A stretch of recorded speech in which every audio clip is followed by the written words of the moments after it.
What is an extremely dark/creepy true story most people don't know about? Part of this is well documented, part of it is a little sketchy, but here is the TLDR of Danny LaPlante.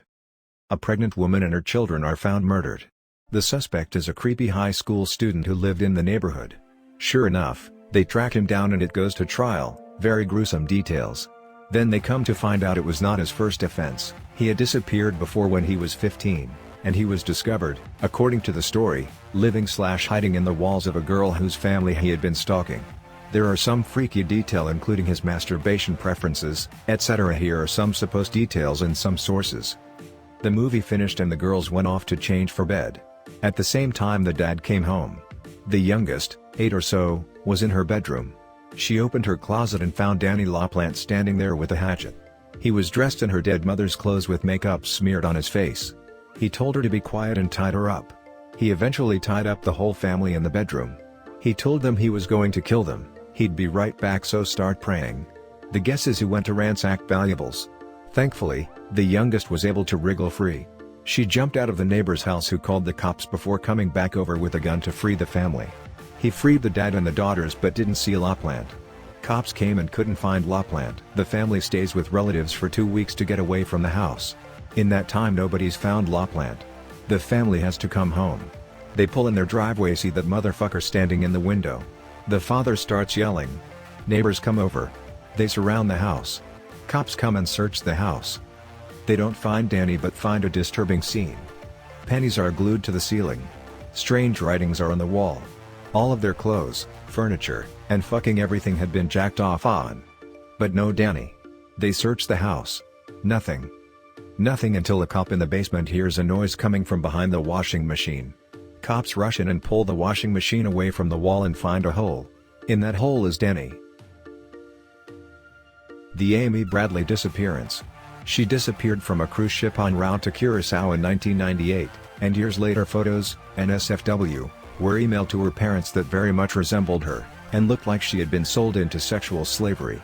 Multiple people have also claimed to see her through the years. The Wikipedia page on her case lists the sightings, and here's an FBI missing persons report, including sketches of people she was seen with in 2005. The whole story is just chilling and terrifying. But this part of the Wikipedia article particularly stuck with me. In 1999 an American sailor reported that he went to a brothel on Curacao and was approached by a young woman. She told him her name was Amy Bradley and asked for his help. At this point, 2 men in the bar escorted her upstairs. By the time the witness reported this to police several months later, the brothel had burned down.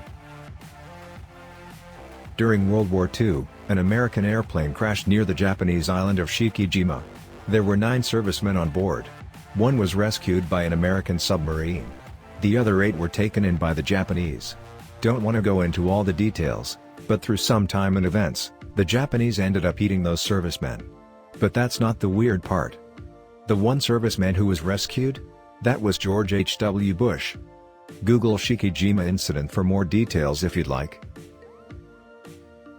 There is a recording of Jim Jones's speech during the night at Jonestown where the hundreds of people drank arsenic-laden juice and committed suicide. You can hear them dying in the background and his sheer delirium is absolutely chilling. Also, the entire Jonestown incident is horrifying. There is a really good documentary about it on Netflix called Witness to Jonestown. I highly recommend.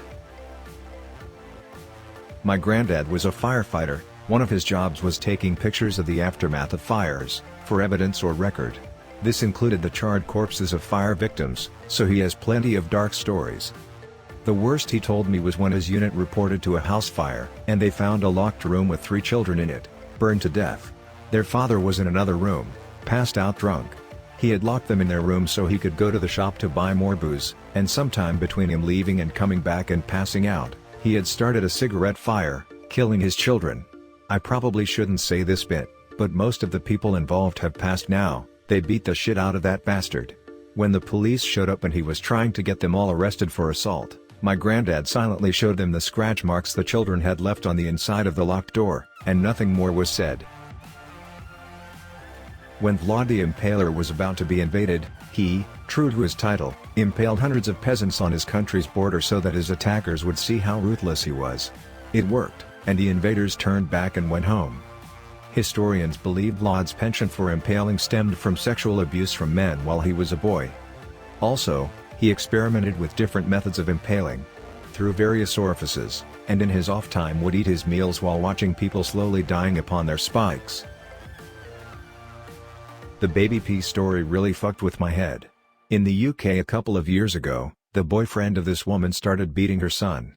The things he did were horrific, training his dog to bite him, pulling out his fingernails/toenails, smashing his fingers, throwing him in the air and letting him hit the floor, and tossing him around, calling it roughhousing.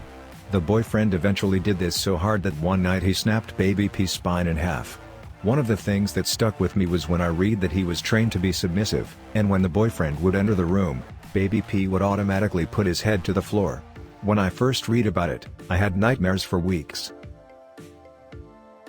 I saw something on National Geographic a while ago about the murders of albinos in Tanzania.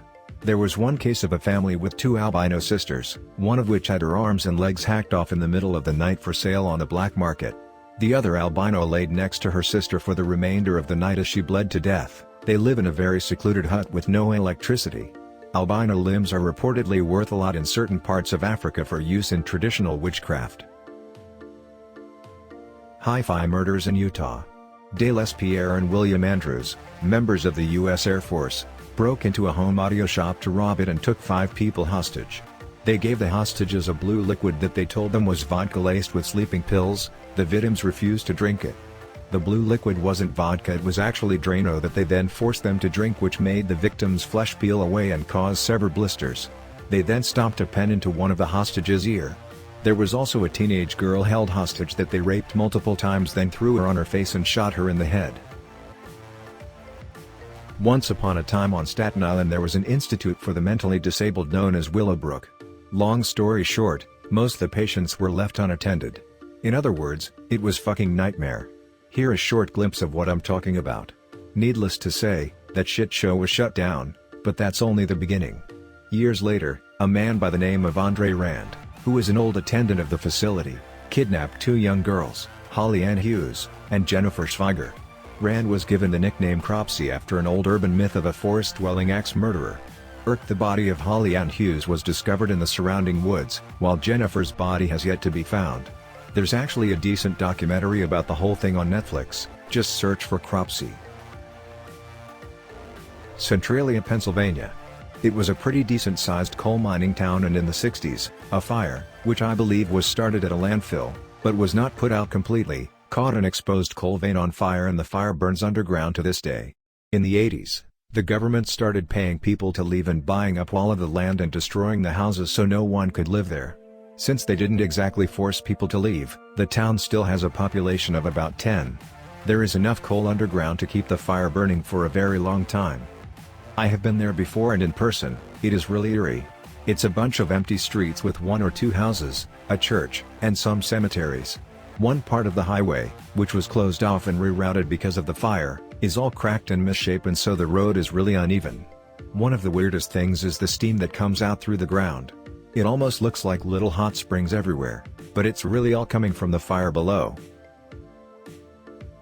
Eerily timely, but here goes. Most people think that Newtown or Virginia Tech was the worst incident of mass murder at a U.S. school. They're wrong. Andrew Kyo's neighbors described him as an intelligent, but impatient man. More quietly they spoke of how he had beaten one of his horses to death in a fit of rage when it failed to meet his expectations.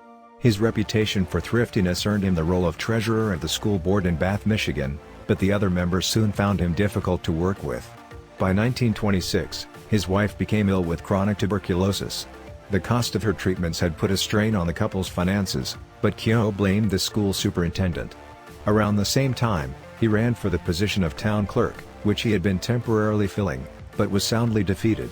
He took this as a personal rejection by the people of Bath, and began to make strange remarks, telling a bus driver he was delivering a paycheck to my boy, "You wanted to take good care of that check, as it is probably the last check you'll ever get," or warning a teacher that if she wanted a picnic she would better have it at once. On the morning May 18, 1927, Kyo set off firebombs that he had set across his property. He then packed his truck full of pyrotol, a repurposed World War I incendiary explosive, and dynamite, and drove into town, telling firefighters arriving at the scene, "Boys, you're my friends. You better get out of here. You better head down to the school." 15 minutes after classes began at the Bath Consolidated School, an alarm clock went off, detonating a stockpile of explosives that Kyo had hidden there in the basement over the course of months, using his position as a school handyman. The initial blast killed 38 people, collapsed the entire north wing of the school, trapping more in the rubble. A half an hour later, as townspeople had flocked to the school to try and rescue students and teachers from the wreckage, Kyo pulled up. When he saw the superintendent there, he waved him over, confessed to the bombing. Kyo then said, "I'll take you with me," and fired the rifle he was carrying into the back seat, detonating the explosives there, and killing 7 more people including himself. Investigators found several things when they examined his farm later. He had girdled all his trees to kill them, cut all his fences, and wired the legs of his horses together so he couldn't be rescued from the fire. They found his wife, beaten to death. They found a sign with the words "Criminals are made, not born" stenciled on it and tied to the fence. And finally, they found unused farm equipment in his barn that, if he had sold it, would have relieved his financial burden.